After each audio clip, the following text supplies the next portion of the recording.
আজকের ভিডিওতে আমি আপনাদেরকে দেখাবো যে কিভাবে আপনারা গুগল ড্রাইভে আপনাদের ফাইল বা ফটো খুব সহজে আপলোড করবেন এবং সেই আপলোডকৃত ফাইল আপনার ক্লায়েন্ট অথবা আপনার বন্ধুদের সাথে শেয়ার করবেন।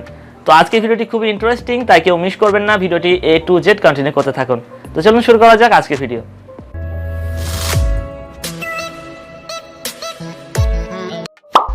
Welcome back viewers. তো আমরা আমাদের কম্পিউটার স্ক্রিনে চলে এলাম।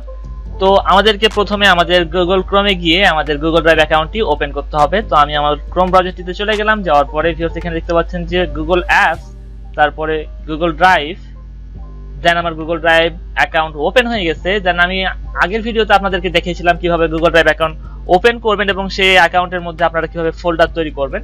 তো দুইটা ফোল্ডার আমি তৈরি করে আপনাদেরকে দেখিয়েছিলাম। তো আজকে আমি দেখাবো যে কিভাবে আপনারা যে কোনো ফাইল আপলোড করবেন এবং সেই আপলোডকৃত ফাইল আপনার ক্লায়েন্ট অথবা আপনার বন্ধুদের সাথে শেয়ার করবেন। তো প্রথমে আমি যেটা করব, একটা ফোল্ডারের মধ্যে চলে যাব, অথবা আপনি এই ফার্স্ট ইন্টারপেজেও আপনি চাইলে কোনো ফাইল আপলোড করতে পারেন। তো স্ট্যান্ডার্ড ওয়ে হচ্ছে যে আপনার কোনো ফোল্ডার করবেন, ফোল্ডারের মধ্যে গিয়ে আপনি ফাইলগুলো আপলোড করবেন। সো আমি এই যে একটা ফোল্ডারে চলে গেলাম। চলে যাওয়ার পরে এখানে আমি একটা ফাইল আপলোড করব। তো প্রথমে আপনাদের যেটি করতে হবে, আপনাদের মাউসের রাইট বাটনে ক্লিক করতে হবে। রাইট বাটনে ক্লিক করার পরে দেখতে পাচ্ছেন যে এখানে ফাইল আপলোড এবং লেখা আছে নিচেরটাতে ফোল্ডার আপলোড। আপনি চাইলে ফাইল আপলোডও করতে পারবেন, চাইলে ফোল্ডার আপলোডও করতে পারবেন। তো আমি এখানে ফাইল আপলোডে ক্লিক করতেছি। ক্লিক করার পরে ভিউয়ার্স আপনি আপনার কম্পিউটারের ডিস্ক থেকে আপনি আপনার একটা ফাইলগুলোকে চয়েস করবেন। তো আমি আমার এই কয়েকটা ফাইলকে চয়েস করলাম, দেন এই তিনটা ফাইল আমি আপলোড করে দিলাম। তো ভিউয়ার্স দেখতে পাচ্ছেন যে আমার ডান সাইডে নিচের কর্নারে দেখতে পাচ্ছেন যে 3 আপলোডস কমপ্লিট। আপনার এই ফাইলগুলোর সাইজ অনুযায়ী আপনার সময় লাগবে আপলোড হতে। আপনার সাইজ যদি বেশি হয় সেক্ষেত্রে একটু সময় লাগবে, সাইজ যদি কম হয় সেক্ষেত্রে আপলোড খুব দ্রুত হয়ে যাবে। তো আমার দেখতে পাচ্ছেন যে 3টা ফাইল আপলোড কমপ্লিট হয়ে গেছে। কমপ্লিট হওয়ার পরে দেখতে পাবেন এখানে এরকম একটা অপশন, যেটা আপনি কেটে দিবেন। দেন ভিউয়ার্স দেখতে পাচ্ছেন যে আমার 3টা ফাইল আপলোড হয়ে গেছে।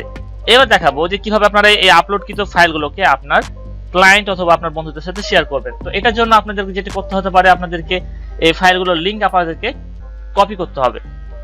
তো আপনি যে ফাইলটা শেয়ার করবেন সেই ফাইলের উপরে জাস্ট রাইট বাটনে ক্লিক করবেন। ক্লিক করার পরে এখানে দেখতে পাচ্ছেন যে গেট লিংক। এই গেট লিংকের উপরে ক্লিক করার পরে দেখতে পাচ্ছেন যে এরকম একটি অপশন শো করতেছে। দেন আপনার সেই ফাইলের কপি লিংক চলে এসেছে, আপনি কপি লিংকটা কপি করবেন। এবার একটু দাঁড়ান, নিচে দেখতে পাচ্ছেন যে এখানে লেখা আছে রেস্ট্রিক্টেড। সো এই ফাইলটি শুধুমাত্র আপনি দেখতে পারবেন, আর কেউ দেখতে পারবেন না, এমনটাই প্রাইভেসি আপনি দিয়ে রেখেছেন। আপনি যদি চান যে আপনার বন্ধু বান্ধবের সাথে শেয়ার করবেন, সেক্ষেত্রে আপনি এখানে জাস্ট ক্লিক করার পরে এখানে দেখতে পাচ্ছেন এনিওয়ান উইথ দ্য লিংক। এখানে ক্লিক করার পরে জাস্ট আপনি যদি ডানে ক্লিক করেন, এবার যদি আপনি কপি লিংকে ক্লিক করে আপনি আপনার সেই ফাইলটা আপনার বন্ধু অথবা আপনার ক্লায়েন্টের মাঝে শেয়ার করেন, সেক্ষেত্রে খুব সহজে সে সেখান থেকে বসে এই লিংকে ক্লিক করে এই ফাইলটা সে ইউজ করতে পারবে। তো ভিডিওটি এ পর্যন্তই। ভিডিওটি ভালো লাগলে একটা লাইক করবেন এবং কমেন্ট করে আপনার মতামত জানাবেন। আর গুগল ড্রাইভ নিয়ে আমাদের চ্যানেলে বিস্তারিত একটা ভিডিও সিরিজ আছে, যে সিরিজটি আপনাদের দেখার আমন্ত্রণ রইল। তো সবাই ভালো থাকবেন। Best of luck.